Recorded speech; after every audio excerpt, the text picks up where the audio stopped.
series. And we are excited to have a diverse group of experts from various fields joining us to discuss the importance of integration policy and acculturation in today's society. Throughout this series, we aim to explore the challenges and opportunities that arise when different cultures come together and how we can create inclusive environments that promote social cohesion.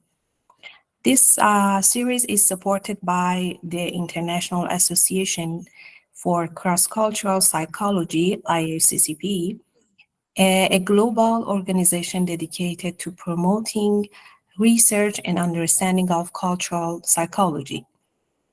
As you know, they hold conferences, seminars, and summer schools, which are designed to foster collaboration and the exchange of ideas among researchers and practitioners in the field. In today's session, we are honored to have Dr. Harish Chandan as our guest speaker. Dr. Chandan is a renowned expert in this field and has written and edited numerous books.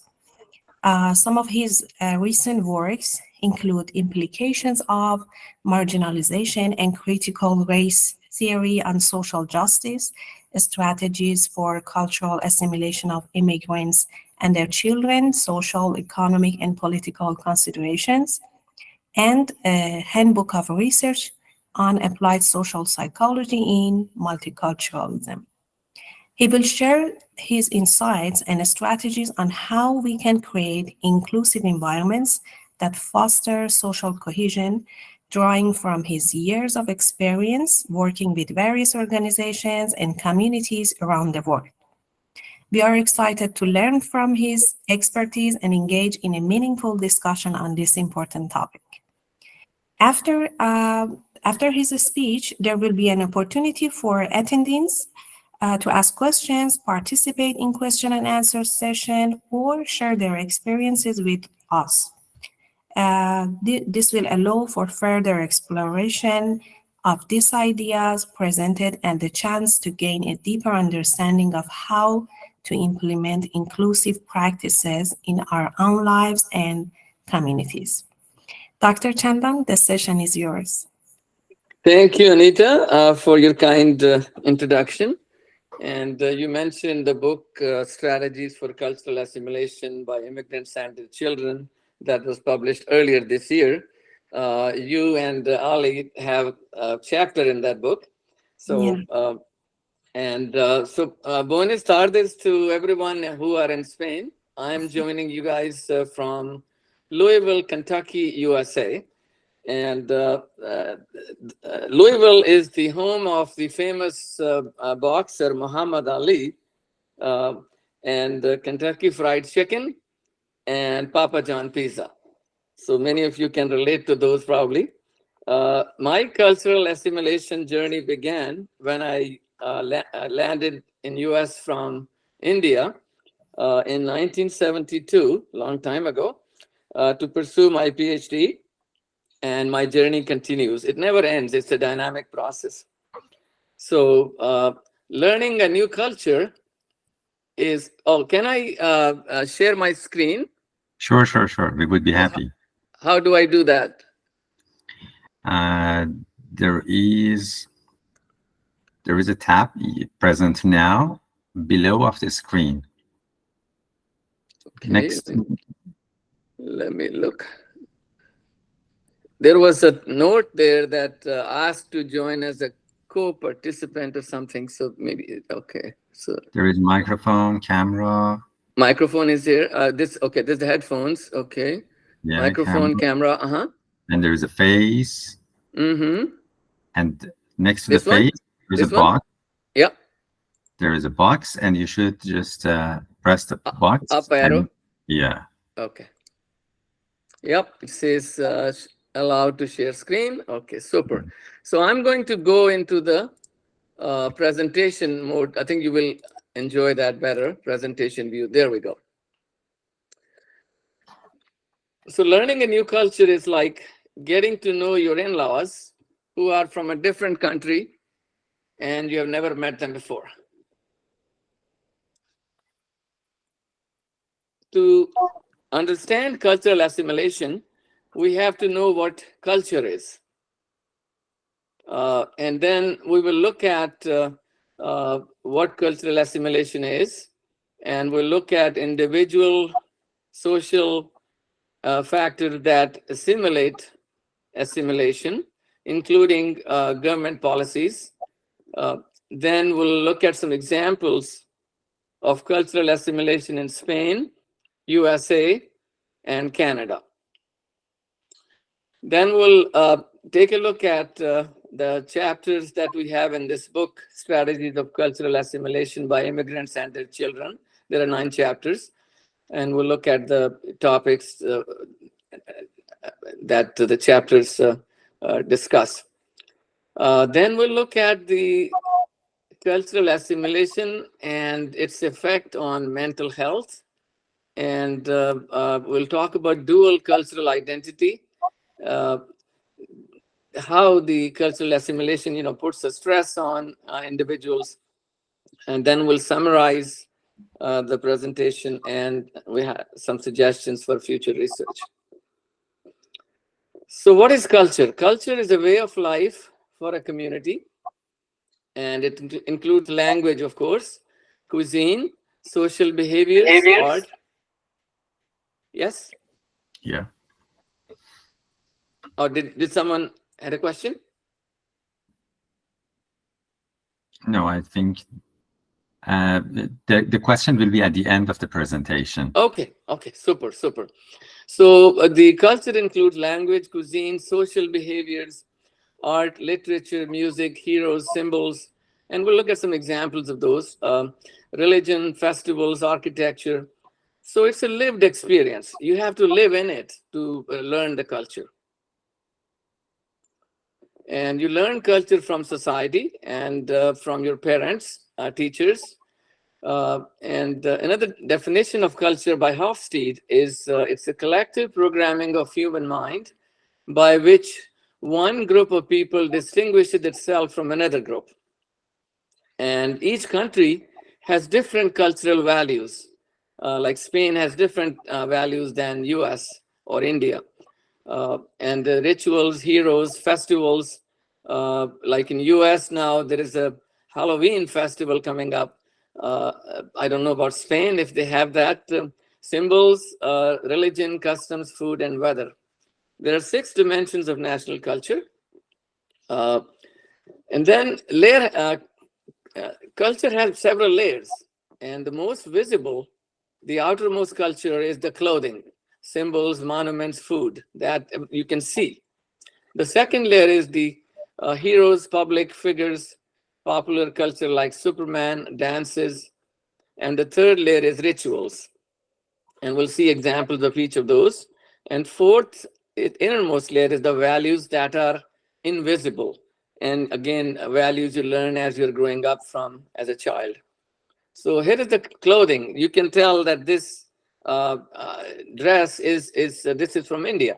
The person is wearing a sari, and that's unique to Indian culture. The symbols. So you can see several symbols here. You can see like Star of David, the cross, this this is the Indian culture, this is the Islam, and this is the Chinese, the yin yang. So you can tell by the symbol, where it came from, which culture or which country, which society it represents.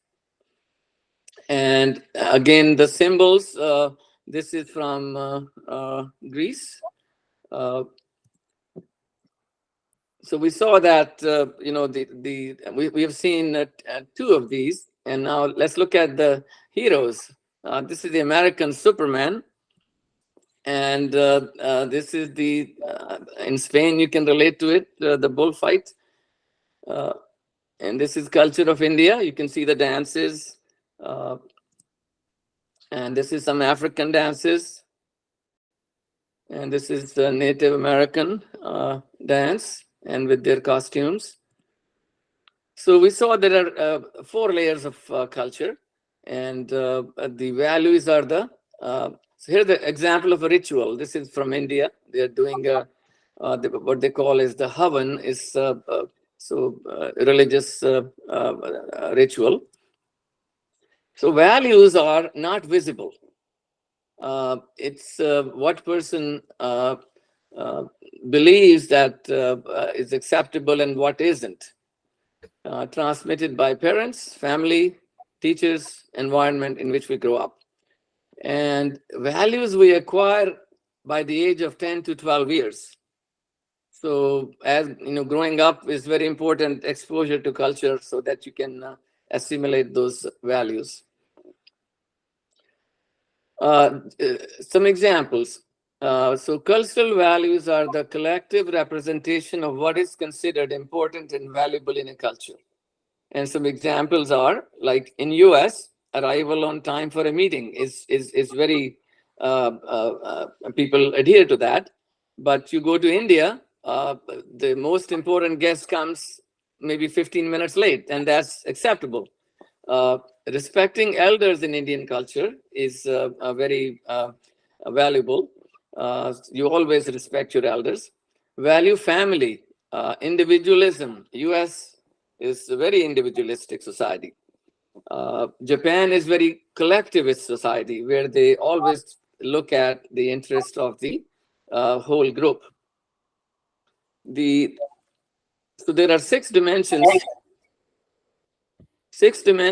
of the national culture, according to Hofstede.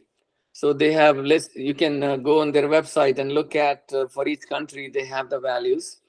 So one is the individualism or collectivism, the degree to which the society is focused on the individual or the whole society.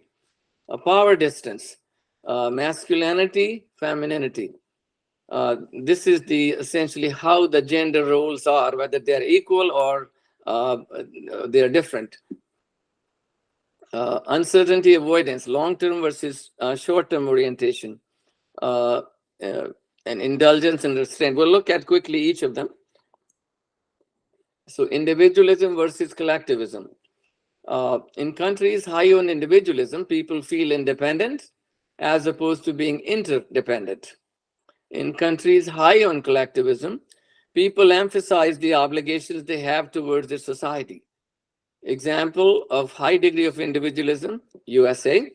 Collectivism, most of Latin America, Africa, Asia, Japan, and the Middle East. Power distance. Power distance is the degree to which the less powerful members of a society accept and expect the power is distributed unequally. Countries with low power distance value democracy. Juniors and subordinates are free to question or challenge authority. So this is where the power distance is low. Most low power distance cultures are also individualistic societies. So example, USA, Israel, Denmark, Ireland, people value equality and seek to minimize or eliminate various kinds of social and class inequalities. In India and China, there is a high power distance. You don't question the powerful people. Masculinity, femininity.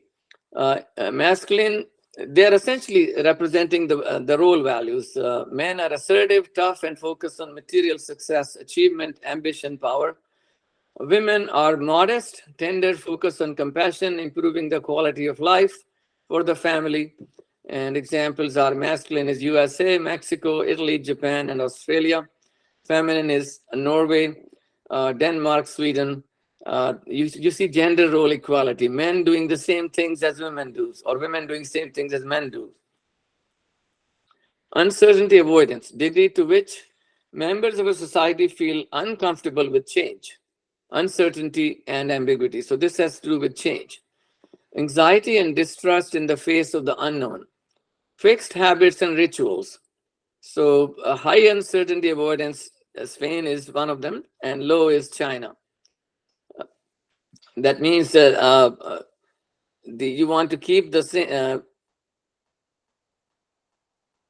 Okay, long-term orientation is essentially preparing for the future. So you pursue higher studies so that you can have a better life later on. And this is rooted in philosophy and religion. It reflects in those of those regions. Long term, for example, is China and India. Short term is US. Indulgence versus restraint. So indulgence is the relatively free gratification of human drives related to enjoying life and having fun. Restraint is suppressive gratification of needs through strict social norms. Indulgence is US, very indulgent society. Restraint is China, and to some degree India as well. So here I made a comparison chart for all the 6 values. So let's quickly look at, so you can see the power distance. Oh, let me go back. You can see the power distance here, and you see the yellow is the China, so highest power distance, and the least power distance is US. Individualism, and you can see Spain is very individualistic, and USA is next to it, and you see India is low on individualism, more collectivism. Masculinity, you can see that Spain is a very masculine society. China is very masculine society. Spain is here, and US is very masculine. India is also on the higher than Spain, looks like. Uncertainty avoidance. So the highest Spain is the, you want to avoid the uncertainty. You don't like the change. You want to keep it same. US is here, and here is India, and here is China. Long-term orientation, look at China. They always look at very, very long-term. And then these 3, Spain, India, and US, they are pretty close to each other. Indulgence, US is the highest. And the next one is the Spain, and then China and India, they are similar. So you see each country as a whole, you have those values. And Hofstede has come up with the numbers for these values, and you can look at on his website, and you can use those as a comparison for different countries. So here are what we saw in the chart. Power distance, China was 80, US was 40. Individualism, Spain was 67, India was 24. So higher number means more individualistic. Again, masculinity, China 66, Spain 42. This means more equality of gender roles. Uncertainty avoidance, Spain is 86, China is 30. And indulgence, US is very high, China is very low. So the cross-cultural psychology approach for immigrants. So there we try to understand how culture influences many different aspects of human thought and behavior. And they look at the human development, personality, and social relationships, because social networks is the one that culture is transmitted through. So what does cultural assimilation or integration mean? It means you adopt the culture, values, and social behaviors of host nation. Immigrants from different countries assimilate differently due to cultural and individual differences. So that's important. And even within a country, different individuals assimilate differently. And so assimilation also means that you learn the language, foods, clothing, festivals, tradition, religion. What are the benefits at a country level? Assimilation creates more cohesive cultural identity for a country, reduces cultural conflict, enhances country's culture by adopting new cultural values from different cultures. Or on an individual level, the assimilation benefits are that you create social networks and that lead to economic success and marital opportunities, political opportunities, and your mental health is good. You're not torn between the 2 identities, the host country and the home country. Consequences of non-assimilation. So confused cultural identity, social isolation, lost economic opportunities, sense of non-belonging to both host and home culture, mental health issues, because you feel you neither belong here nor belong there. What are the variables for cultural assimilation? One is the degree of cultural differences between host and immigrant home culture, language, gender, age, race, and we'll look at each of them. Education level, socioeconomic status, size of immigrant community from home country. That influences how the assimilation progresses. Immigrant connection with immediate family in home country. Social networks in host country. Social connection with home country.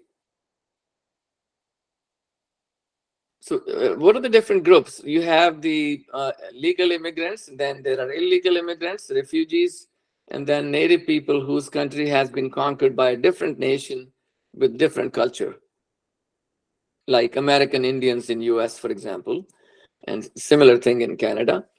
What are the different models? The most popular one in US is the melting pot. And then people discuss about biculturalism. So you essentially have both the cultures, you have the values. And then the children of immigrants, second generation kids, those who are born in that country, in the host country, and grow up there, their assimilation is different because they grow up there.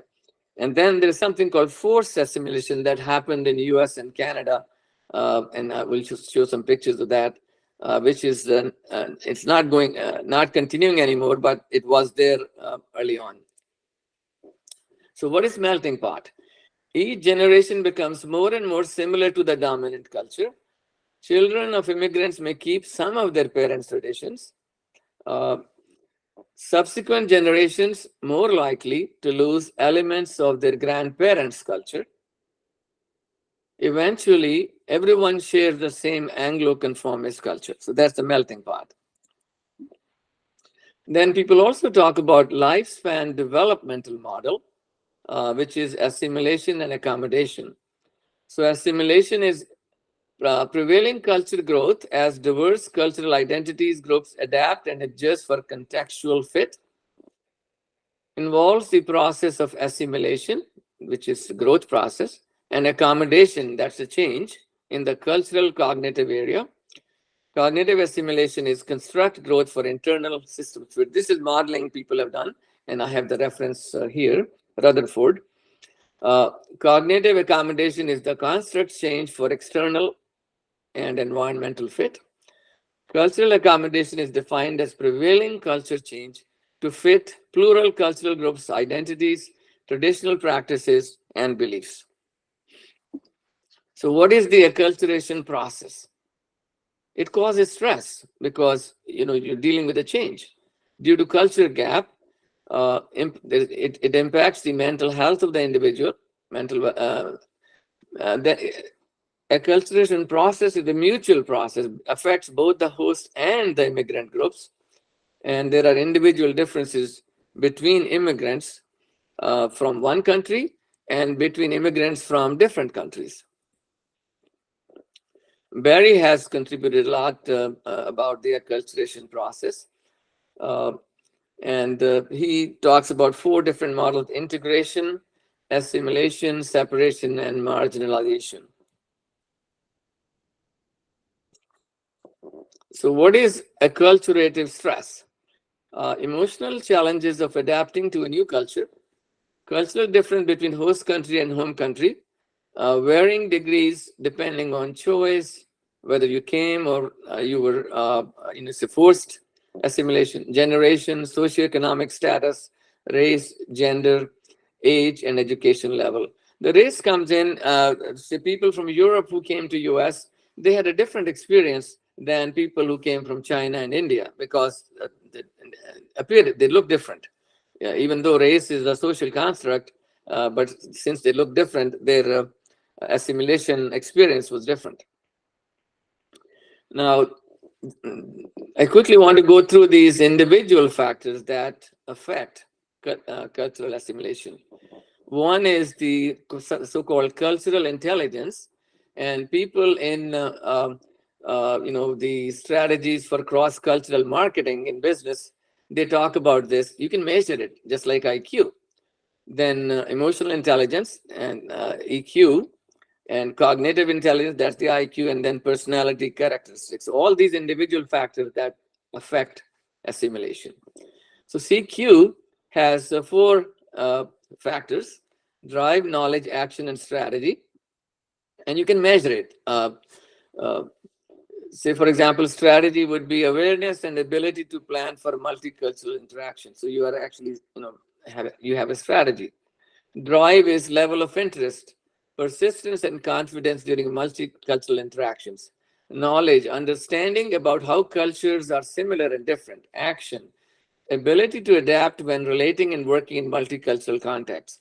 So this is where I think the government policies can help increase the immigrants' cultural intelligence. So then it will help with their cultural assimilation. EQ, emotional intelligence, is the ability to manage both your own emotions and understand the emotions of other people around you. So empathy. 5 key elements: self-awareness, self-regulation, motivation, empathy, and social skills. So all these help in cultural assimilation. CQ, which is the cultural intelligence, is thought to be a function of both inherent individual differences in tendencies and abilities, as well as competencies that are conducive to development. And CQ and cultural intelligence and emotional intelligence are connected. So cultural intelligence is related to emotional intelligence, but it picks up where emotional intelligence leaves off. High EQ, emotional intelligence, allows one to grasp what makes us human, and at the same time, what makes each of us different from one another. High emotional intelligence, high cultural intelligence, CQ, allows a person to differentiate a group behavior from an individual behavior. High cultural intelligence allows a person to differentiate individual human behavior, universal human behavior, and behavior of a cultural group. So the personality factors and the cultural intelligence. We have these personality factors: openness to experience, extraversion, conscientiousness, agreeableness, stress tolerance. And these are all connected to the cultural intelligence. So what is the cultural psychology of immigrants? So the immigrant social experience is at the core of the cultural psychology framework. What do they feel? What was their social experience? Whether they feel accepted or not. How migrants represent their culture, that's an important factor. How power and social marginality shape their representation of culture. Cultural assimilation and cognitive accommodation. Cultural assimilation is defined as prevailing cultural growth as diverse cultural identity groups adapt and adjust for contextual fit. And cultural accommodation, so you have to have both accommodation and assimilation, is defined as prevailing culture change to fit plural cultural groups' identities, traditional practices, and beliefs. Cognitive assimilation is defined as construct growth for internal systems fit, and cognitive accommodation is defined as construct change for external environment fit. Government policy. Government wants immigrants to adopt the language, customs, and values of the national majority and abandon their own cultural heritage. That's implicit, it's not explicit. The aim of the government policy is to homogenize the population and reduce conflict due to cultural diversity.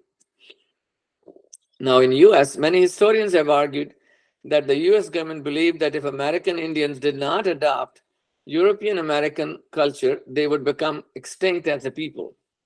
The policy of assimilation was an attempt to create a new identity and destroy traditional American Indian cultural identity. Asian American assimilation. The United States Asian Americans and the model minority paradox. So they, like Chinese, Japanese, they experience prejudice due to strange foods and culture. Chinese immigrants, the model minority and the perpetual foreigner, they never get accepted because of they look different. Japanese Americans, Indian Americans. Now, about the Asian American in US and US model minority dilemma. Asian Americans feel stereotyped as a model minority. They are perceived to be smart in math and science, so very high achievement in academics, but poor in sports. Rarely in need of mental health resources, which is not true. Asians tend not to have strong identity. Say like African Americans, Black, they have a strong identity, but Asians don't. Asians don't have a strong group voice in US. Immigration laws, institutions, and culture interact to foster high achievement. So parents have tremendous pressure on the kids to excel in academics.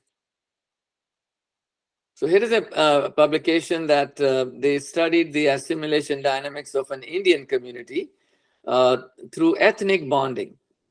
You would think ethnic bonding would be kind of considered as a segregation, but it actually helps with the assimilation. So they looked at the small immigrant Indian Bengali community. Bengali means their language is Bengali. They came from Bengal originally. And this was in Kansas City, USA. Closely knit group. Bonding social capital was sustained through activities of ethnic associations, like you have, say, India-America Association, for example. Consumption of ethnic amenities, food, clothing, through weekend parties, get-togethers. Ethnic bonding and meager ethnic racial diversity in the city contribute to slow and limited assimilation of Bengalis to the American society. So it has that impact that because people tend to form close groups, so they don't open to the majority society. These findings challenge the existing erudition that assimilation increases with improvement in socioeconomic standing and suburbanization of immigrants. So we need more studies like that in different ethnic groups in different countries to really see what's going on. So what's happening here is the ethnic associations provide a comfort zone to the immigrants in a culturally and racially different country because of same language and food. Ethnic associations also play a prominent role in preserving the ethnic identity of its members. So that helps. You have your own identity and you're acquiring the new identity in your new country. Native Americans in US. This was assimilation policy, government's policy was forced assimilation, an attempt to destroy traditional Indian cultural identities. Many historians have argued that the US government believed that if American Indians did not adopt the European American culture, they would become extinct as people. So there was in Pennsylvania, USA, there was a school called Carlisle Indian Industrial School, and it opened in 1879, operated for nearly 30 years with a mission to kill the Indian to save the man. And so here is the picture, 3 Lakota boys on arrival at the Carlisle Indian School.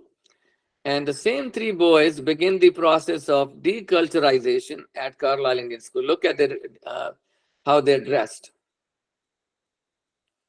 So this was forced assimilation, probably not good for mental health.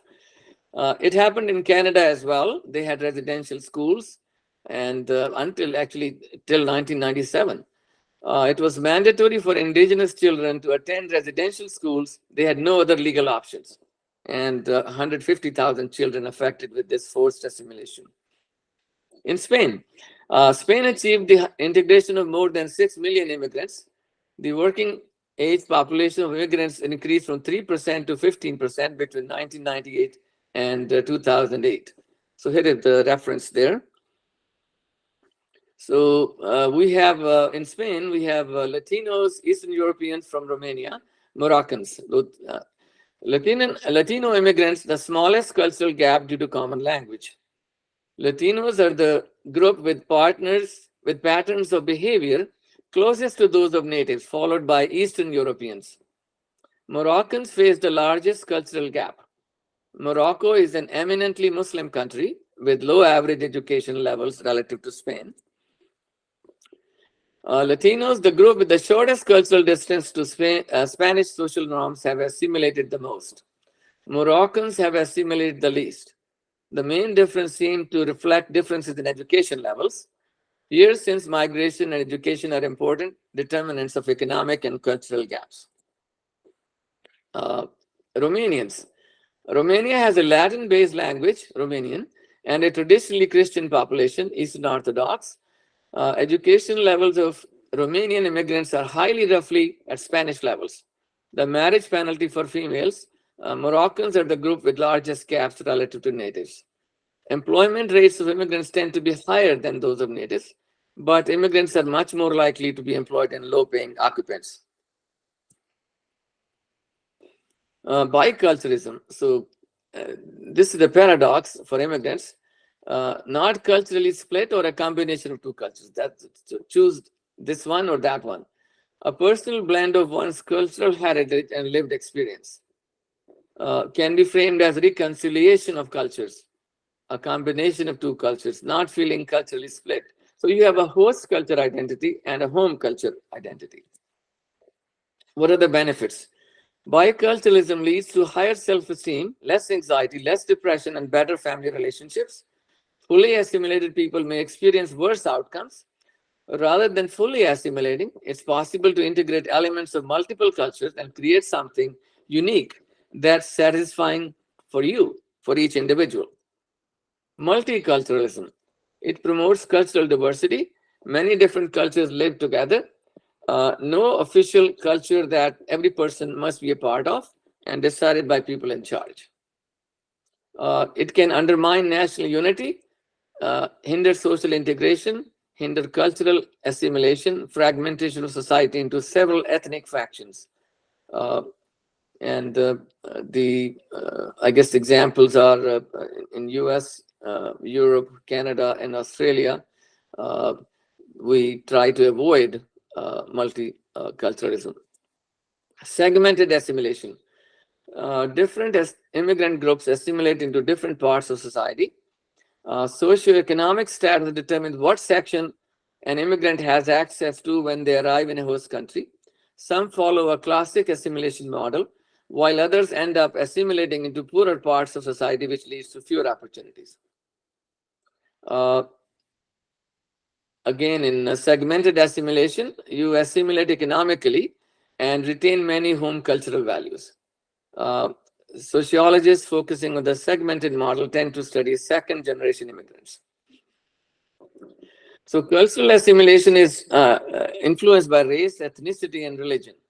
Non-white immigrants face racism and xenophobia. Learning the language and adhering to the dominant cultural values help immigrants. Major personal and societal consequences when some groups are privileged and others are disadvantaged. So now we'll quickly go look at the book that came earlier this year, Strategies for Cultural Assimilation by Immigrants and Their Children. And it has 9 chapters. The basic message in this book is that exposure to new culture is often stressful, as one is exposed to new values, beliefs, and behavior that may be different from their home culture. Civic literacy, mental health, and identity formations. Subtle culture, social, and political pressure on immigrants to adopt the cultural values of host nation. Increases awareness of the cultural assimilation process among parents, children, employers, and educators. So these are the book chapters. The first one talks about the acculturative stress. Second is mental health. Third is the narrative study of Iranian females' acculturation orientation in Spanish learning experience in Spain. That's the Ali and Anita. Language and identity formations of second-generation migrants. And then civic participation in the new life. and living in limbo zone, migration in Central Asia, hybrid patterns. If you don't eat meat, what do you eat? This is about vegetarian. Uh, so, what are the indicators of cultural assimilation? That you speak the language of the host country, if there is economic mobility, residential assimilation, you live with among the host country people, interracial marriage, dietary habits, dressing habits, mannerism and etiquettes, involvement with neighborhood activities, participation in local self-government. What are the questions that we have? Does assimilation mean shedding aspects of one's home culture? We want assimilation or biculturalism or multiculturalism. What are the generational differences in degree of assimilation? Segregated assimilation and ethnic bonding, like you have Little Italy, Little India, Chinatown, all big cities like New York has a Chinatown. Or then we talk, what are the, do we still want to have forced assimilation? So those are the questions.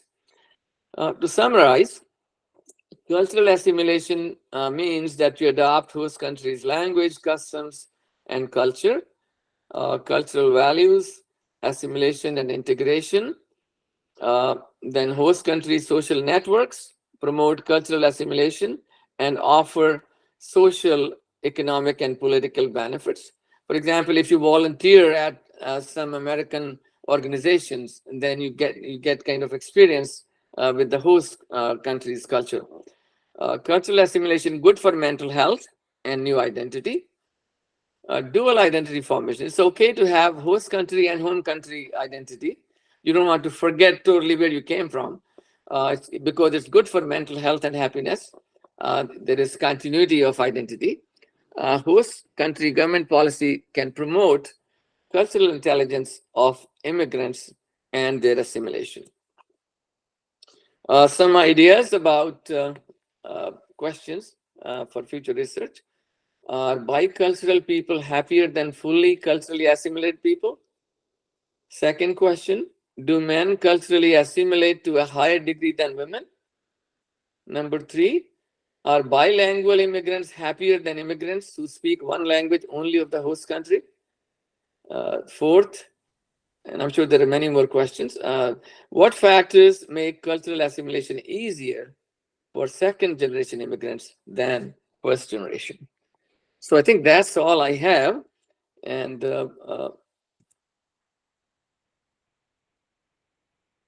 I can go back here. Okay. We covered a lot of material, but I thought at least you are exposed to the different topics, and then we can, in the questions session, we can go in detail if there are any. And I would like the participants to not just ask questions, but participate really to share their thoughts.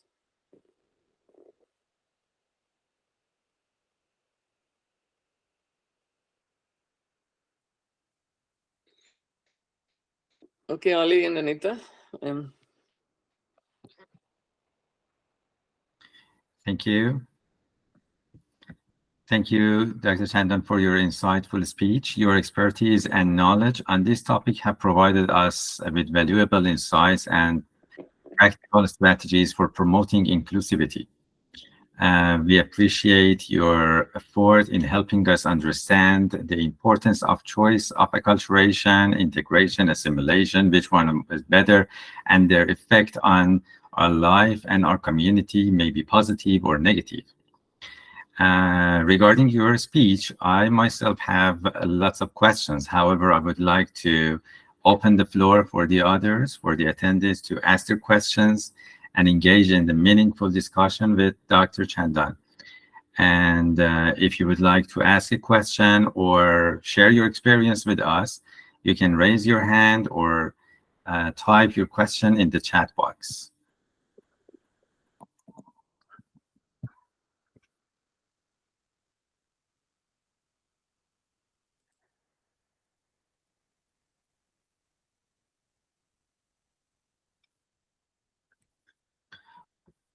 Okay, so let me ask my question. Okay. Yeah, apart from numerous books that you have written and edited, lately you have concentrated on the subject of acculturation, multiculturalism, assimilation. May I ask why these topics have become a focus on you? It's my personal journey. I'm still uh, going through that process of growing up in the different culture.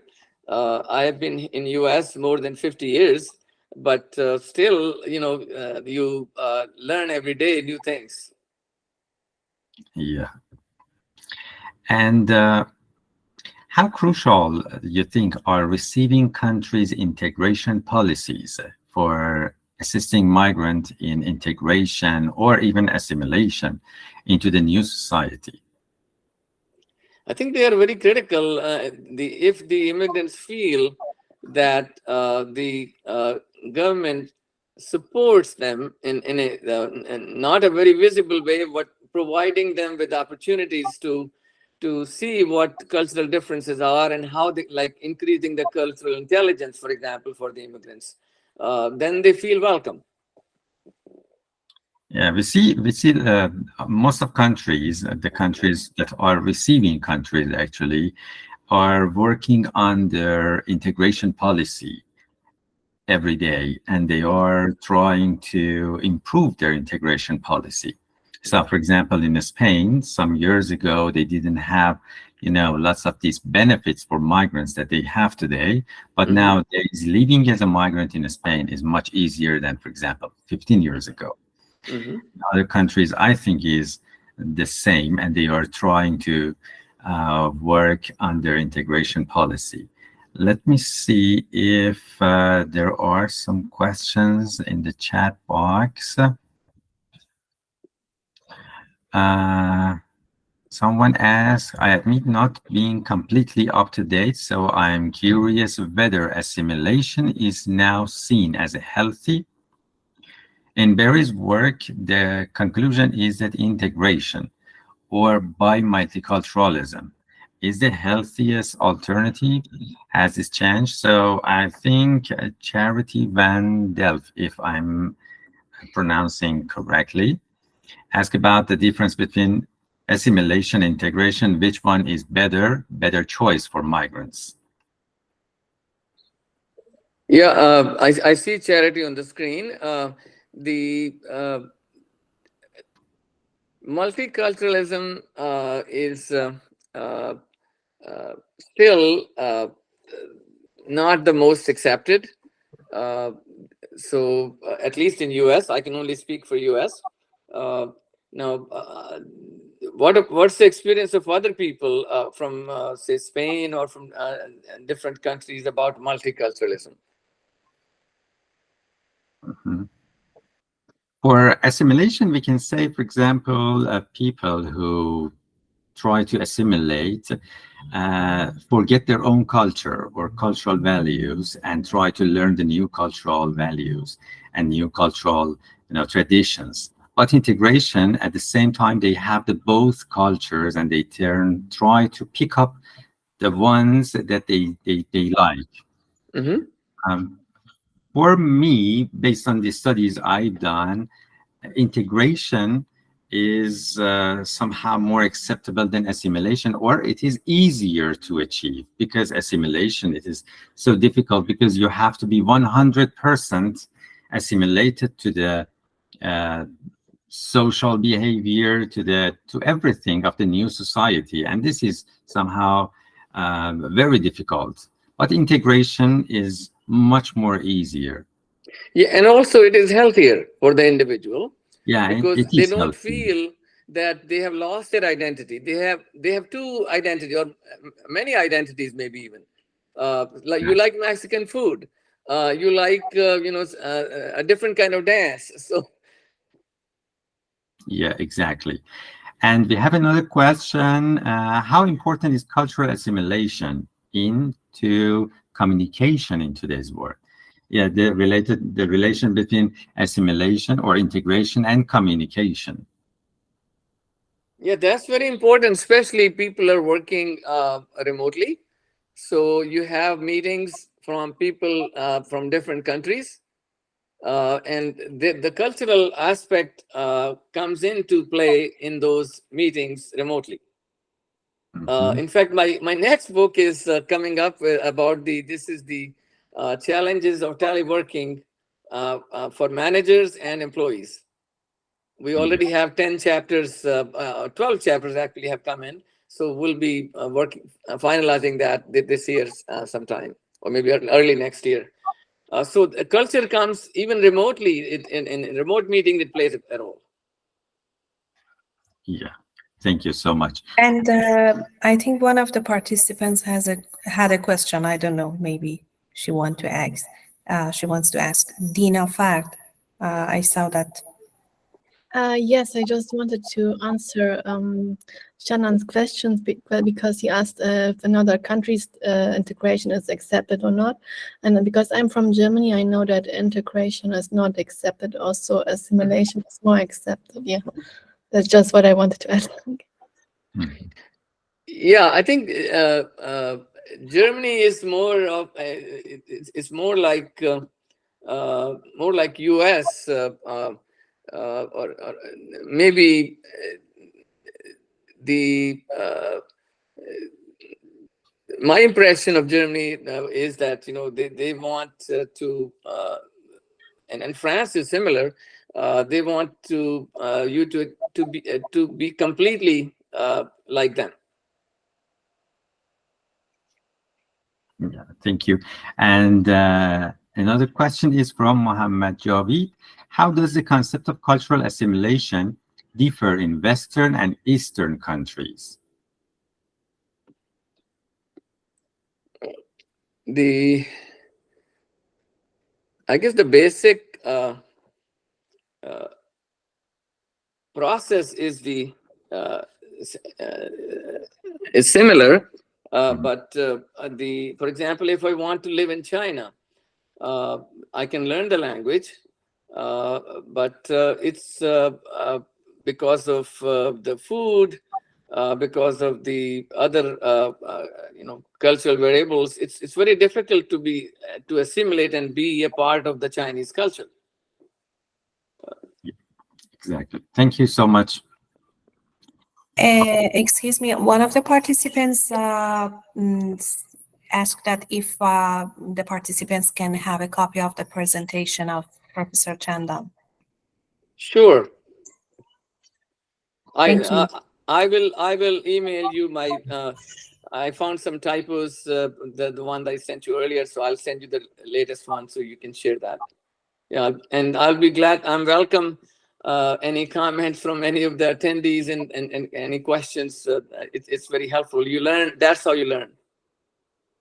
And just to give you an example of India from my own experience, India has many cultures there, many religions there, and they live together. So that's an example of multiculturalism. But from time to time, there are cultural conflicts. But overall, I think they live together. The way it happened historically, that people came from Iran and people came from even the Aryans. They talk about they came from Germany. They talk about the Aryans. They came from Germany to India. So they all came in the north, and then that's why the southern India is very traditional. They did not get to the southern India part.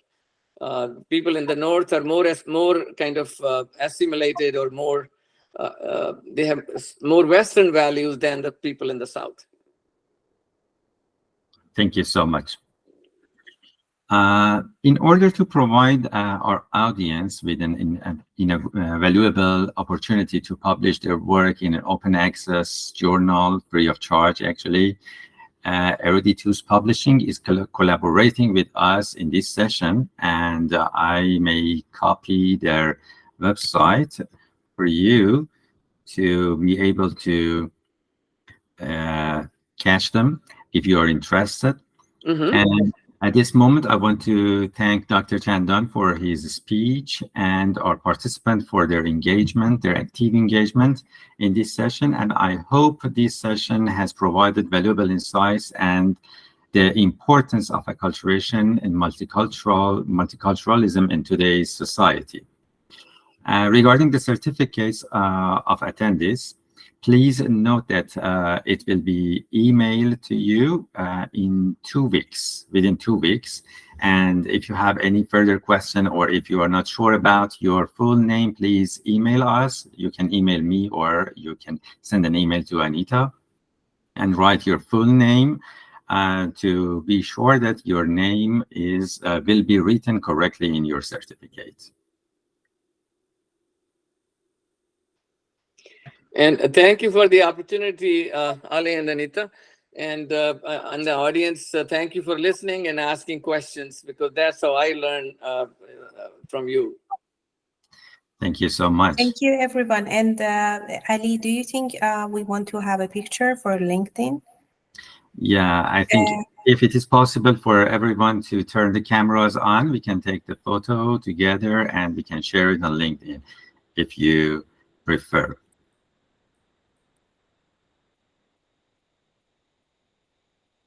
Thank you. Okay, the cameras are getting on. Good. Thank you so much. Everyone's ready? 1, 2, 3. So thank you so much for attendance.